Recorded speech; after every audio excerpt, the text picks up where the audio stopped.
হরে কৃষ্ণ। মায়াপুরে এলে পরে সুলভ মূল্যে মাত্র 100 টাকার বিনিময়ে এই ঘরগুলিতে কিভাবে থাকবেন। তীর্থযাত্রীদের জন্য মায়াপুরে এমনও জায়গা রয়েছে যেখানে মাত্র 100 টাকার বিনিময়ে কিন্তু আপনারা খুব ভালোভাবে থাকতে পারবেন। গাইজ, এই ভিডিওর মাধ্যমে বলবো আপনারা মায়াপুরে এখানে এলে পরে সুলভ মূল্যে কিভাবে থাকবেন। গাইজ, এই হচ্ছে সেই গৌরনিতাই ধর্মশালা। এখানে তীর্থযাত্রীদের জন্য সুলভ মূল্যে থাকিবার সুব্যবস্থা আছে। তো তীর্থযাত্রীরা যারা আসে তাদের জন্য কিন্তু খুব সুলভ মূল্যে থাকবার ব্যবস্থা। এই ঘরগুলো দেখলে কিন্তু মলিবাসের ঘর, আর প্রচুর লোক রয়েছে যারা কিন্তু এখানে আসে।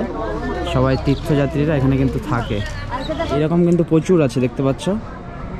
আর এটা কিন্তু দেখতে পাচ্ছ 7 নাম্বার, এই যে 7। আর রুমের ভিতরটা ঢুকতে কিন্তু এইরকম পাবে। লাইটটা জ্বালিয়ে নিই, লাইট জ্বালিয়ে নিলাম, দেখতে পাচ্ছ এইরকম।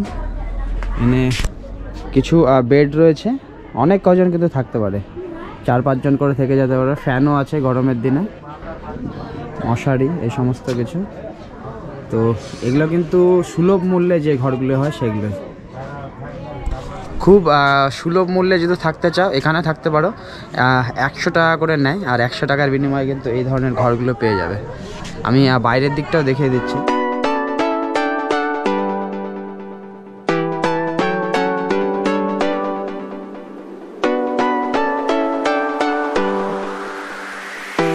এই রুমগুলো যে রয়েছে এখানে ওই দিকে বাথরুম রয়েছে, মহিলা পুরুষ আলাদা আলাদা। আর যেহেতু বাথরুম দেখানোটা ঠিক না, তো আমি ওই দিকটা যাচ্ছি না। যেই রকম হয় সকলে কিন্তু শেয়ার করে। এই যে এইগুলোতে থাকে, প্রচুর ঘর আছে।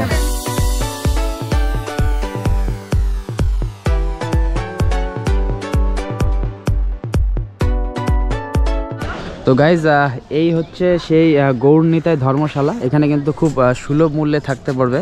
আর বিভিন্ন ধরনের, যেমন গীতা ভবন রয়েছে, গাদা ভবন রয়েছে।